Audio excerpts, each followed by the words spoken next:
네, 안녕하세요. 제가 오늘 가지고 온 주제는 PM이 알면 도움이 되는 이 상업용 부동산 이야기를 해볼까 합니다. PM 입장에서는 대부분 이제 현금 흐름을 위주로 조금 보시기는 하는데, 이 부동산 관점에서는 그 부동산을 좀 어떻게 보면 좋을지에 대해서 간단하게 좀 전달을 하는 시간을 좀 갖도록 하겠습니다. 그래서 이제 제가 이제 하나 물건을 좀 준비를 했는데 이 물건을 보면서 설명을 좀 드리겠습니다. 제가 오늘 준비한 물건은 그 종로구 관철동에 위치한 파고다 타워입니다. 네, 소유자가 파고다는 아니더라고요. 먼저 이 자료는 여러 이제 중개법인에서 이런 IM 자료를 좀 많이 이제 받아 보셨을 텐데 이런 거를 좀 어떻게 해석하는지에 대해서 조금 말씀을 드리겠습니다. 어, 먼저 이 부동산을 보실 때는 이 부동산의 밸류를 보시는 게 중요하다고 생각하거든요. 네, 그래서 향후에도 이 밸류업 가능성이 있는지 이것을 보는 것이 가장 키포인트라고 생각을 합니다. 다른 말로 하면 저는 이제 건물을 얼마나 높이 지을 수 있는지를 좀 보는데요. 예를 들어서 이 성수동 같은 경우가 굉장히 지금 발전이 많이 되고 있잖아요. 네, 여러 가지 이유가 있겠지만, 그중에 저는 그 중공업 지역, 즉, 용적률이 중공업 지역은 400%인데, 이런 환경 때문에 성수동이 지금까지 개발이 좀 많이 된 것으로 저는 생각을 하고 있습니다. 400% 정도면 한 15층 정도를 지을 수 있는 규모이긴 한데요. 어쨌든 건물을 높게 짓게 되면 그 안에 상주할 수 있는, 근무할 수 있는 인원들이 이제 늘어나는 거고, 인원들이 늘어나고 인원들이 모이게 되면 그 일대가 자연스럽게 상권이 계속해서 발전할 수밖에 없는 그런 요소를 가지고 있다, 라고 생각을 합니다. 그래서 저는 일단은 그 중에 이제 높이를 볼 수 있는 것이 바로 이제 용적률이에요. 용적률. 그래서 이제 용도 지역 안에 용적률이 결정이 되기 때문에 일단은 가장 이제 일반 상업 지역이라는 이제 그 용도 지역을 보게 되고요. 일반 상업 지역은 용적률이 800%입니다. 800%. 네, 800%인데 지금 해당의 파고다 타워의 용적률은 566%죠. 그런데 이 서울시 사대문 안에는 용적률이 대부분 600%가 맥스입니다. 네, 그렇기 때문에 이 현재 용적률이 566%면 거의 600% 정도 비슷하거든요. 네, 그러다 보니까 이미 충분히 용적률을 다 차지하고 있고 향후에도 이 상태에서 조금 이제 운영을 해야 된다라고 좀 보시면 될 것 같습니다. 그 다음에 이제 건물의 높이를 결정할 수 있는 것들이 용적률을 하나 말씀드렸고 이 두 번째는 그 지구 단위 계획이거든요. 지구 단위 계획. 지구 단위 계획인데 저는 이제 보실 때 이 IM 자료를 좀 보시면서 주소가 나오잖아요. 이 주소를 가지고 토지 이용 계획 확인원을 보시는 게 가장 좋습니다. 그래서 토지 이용 계획 확인원을 좀 말씀을 먼저 드릴게요.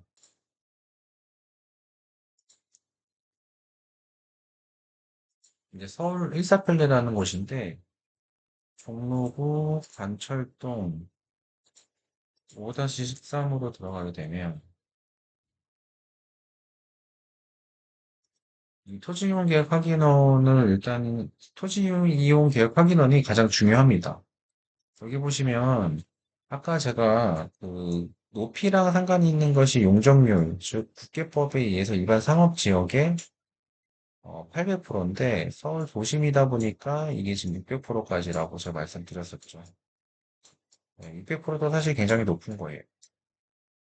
그리고 여기가 또 높이랑 관련되어 있는 것이 지구 단위 계획 구역인데, 이 지구 단위 계획이 정말 중요해요. 정말 중요해요. 그래서 어떤 건물을 보실 때도 이 서울 일사평대에 들어가셔서 이 토지 이용 계획 확인원을 보시는 게 굉장히 중요합니다. 지구 단위 계획은 이 구청에 있거든요. 구청. 구청에 가서 좀 보셔도 되고요. 그래서 구청 거를 좀 보시게 되면 제가 이제 가져왔거든요. 지구 단위 계획을. 여기서 이제 결정도면 보시면 좋고, 결정도면을 보시게 되면 이거죠, 이거죠. 그래서 여기 보시면 이거 파트인데 여기 보시면 이제 사각 여기 직사각형 보이시죠? 여기 보시면 용적률이 나와 있어요. 450에서 600%라고 나와 있죠. 네, 그리고 이제 A1이 뭐냐면 최대 개발 규모가 1500제곱미터입니다. 곱하기 3 하시면 이제 450평 정도 되는 건데 맥스 450평을 넘지 못한다라는 거예요. 그래서 나중에 개발하실 거를 감안해서 생각을 이렇게 검토를 하셔야 되고 여기 높이 제한이 있죠. H와 최고 높이가 70m 이하입니다. 한 층에 이제 4m 정도로 잡으면 되거든요. 4m. 그러면 4, 1은 4, 3, 7, 한 17층? 15층 정도까지 지을 수 있는 그런 사이즈라고 보시면 될 것 같고요. 용도계 보시면 이제 관장 용도가 있고 불의 용도가 있어요. 일반적으로 쭉 보시면 돼요. 이런 식으로 지구 단위 계획에도 이런 높이가 결정이 되어 있기 때문에 아까 제가 말씀드린 것처럼 이 높이 용적률뿐만 아니고 지구 단위 계획을 보셔야 돼요. 지구 단위 계획을 좀 보셔야 되고 그다음에 이제 세 번째는 건축법에 의한 이해 제한이 되는 것도 있는데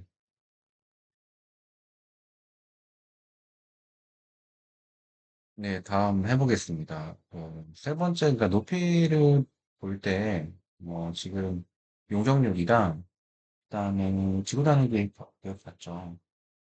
그다음에 또 보실 만한 게, 이 건축법을 보셔야 돼요, 건축법을.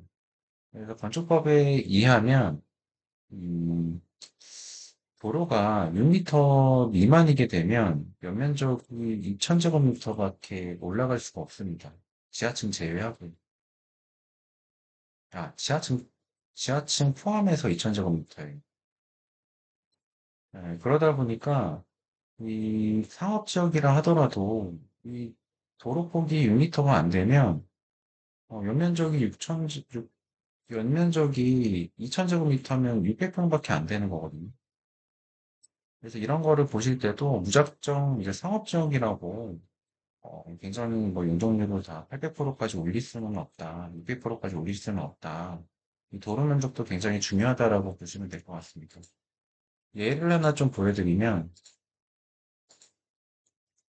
흔히들 이제 강남역이 인근에 이제 테란로랑 뭐 쭉 보시면, 그 지적도로 하시게 되면 상업지역이 나오거든요. 그래서 상업지역이니까 너무 좋다. 물론 좋죠. 좋다라고 볼 수는 있는데, 여기 아래쪽에 보시게 되면, 볼까요? 네, 이런 건물들 보시면, 상업지역임에도 불구하고, 몇 층밖에 안 돼요. 몇 층밖에, 얘 좀 높아 보이긴 하죠. 1, 2, 3, 4, 5, 6, 7, 8, 9. 이것도 9층밖에 안 되네. 9층밖에 안 돼요. 네. 그렇기 때문에, 이런 것들, 여기도 이제, 용적률이 거의 뭐, 400%도 안 될 거예요. 400%도 안 돼요. 상업지역이, 일반 상업지역은 이제 800%인데, 절반밖에 안 되는 겁니다. 한번 볼까요? 역삼동 83230. 역삼동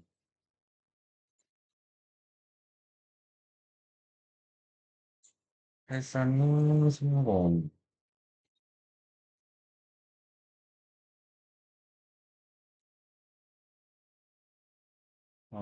보이시죠? 연면적이 1819제곱미터. 이게 2000제곱미터 미만으로 해야 되기 때문에 이렇습니다. 그래서 이런 데는 주차장, 다음은 그 높이를 조금 제한할 수 있는 게 또 고도지구라고 있는 게 있습니다. 그러니까 서울시에 고도지구가 어떠어떠한 지역이 있는지 설명 한번 드리겠습니다. 음,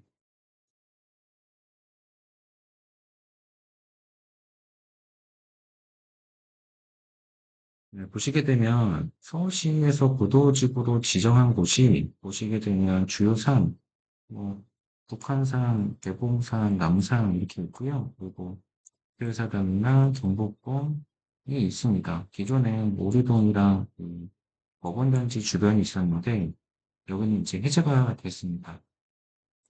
그래서 이런 고도지구가 있는지도 굉장히 좀 중요하거든요. 실제로 좀 예를 들어서 보여드리면 음,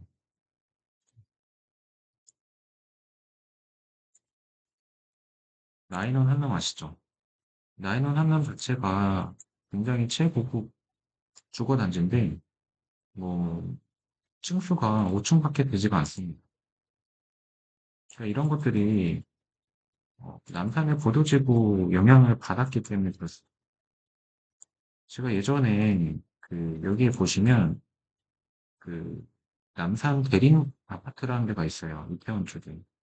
그래서 제가 여기를 너무 이제 사고 싶었어요. 아무것도 몰랐을 때. 왜냐면 서울의 남산 아래에 있는 이 저층이면 이 재건축할 때 굉장히 사업성이 높겠다라고 생각이 들었었거든요.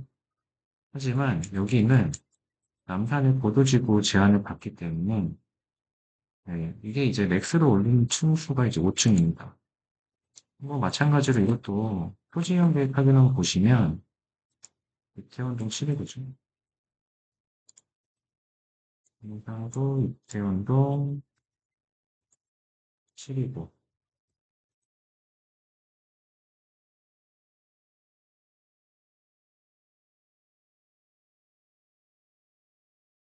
고도지구 28m 이하라고 보이시죠? 이게 기존에 아마 20m였다가 이번 조금 늘어난 걸로 알고는 있습니다. 어찌됐든 4층, 뭐 7층, 6층, 6층까지가 거의 맥스라고 보시면 될 것 같아요. 이런 고도지구가 있는 지역도 이 어, 건물의 높이를 제한, 마지막으로, 또 문화재 보호 구역이 있어요. 문화재 보호 구역이 있는데, 저희가 지금, 여기가 그 토지용 계획 확인해 보시면 문화재 이용 구역이라고 나와 있거든요. 그래서 이것도 높이 제한에 영향이 있을 수는 있습니다. 어떻게 찾는지 한번 말씀드릴게요. 마찬가지로 문화재 또 구역이라고 치시면 아마 이름이 바뀌었어요. 국가유산 공간정보 서비스. 여기로 들어가시면 되고, 지도로 찾으시는 게 편합니다. 지도로 찾으시고, 저희가 있는 근처에 아까 토지 이용 계획 확인만 보시면 문화재 관련한 내용들이 들어가 있었잖아요. 그러면 이 일대를 뒤져봐야 됩니다. 뒤져봐서 문화재를 찾게 되면 여기 보시면 서울 청계천 유적지라고 되어 있어요. 아까 저희 건물이 이거거든요. 이거 건물이니까 여기서 이제 한강동권 기준을 보시게 되면 이 3구역 안에 속하는 겁니다. 이 속하는 게 이 제한 사항이 뭐가 있는지가 나오거든요. 청계천 유적이라고 치게 되면 네, 허용 기준이 나와요. 그래서 여기 보시면 3구역은 특별한 내용은 있지는 않아요. 있지는 않지만 뭐 예를 들어서 강화문 옆에 이런 경희궁 문화재 보호구역이 뭐 3구역, 4구역 이렇게 나와 있습니다. 네, 이런 데 같은 경우에는 높이 지정이 되어 있어요. 그래서 경희궁이라고 치시면 허용 기준 나오죠. 여기서 4구역 같은 경우에는 건물 높이가 평슬라이브 같은 경우는 17m, 4층 정도밖에 못 짓는 거예요. 그래서 이렇게 사대문의 안에 있거나 문화재가 있는 지역들은 높이 제한이 있을 수가 있으니까 그 점 반드시 확인하시고 건물을 보실 때 선택하셔야 될 것 같습니다. 건물의 높이를 제한하는 법률에 대해서 좀 얘기를 드렸어요. 첫 번째가 국계법, 국토의 계획 및 관리에 관한 법률에 그 용적률 말씀드렸죠. 용적률이 이제 높이에 영향을 끼치는 거고, 두 번째는 지구 단위 계획에 의해서 아까 A1, H1, H2 이렇게 있었잖아요. 그래서 지구 단위 계획을 꼭 살펴보셔야 되고, 그다음에 이제 가로구역별 최고 높이 제한 구역이 있는데 이것도 지구 단위 계획에 많이 나와 있습니다. 나와 있고, 그다음에 고도 제한 구역, 문화재 구역까지. 지금까지 높이를 제한하는 법률에 대해서 좀 살펴봤고요.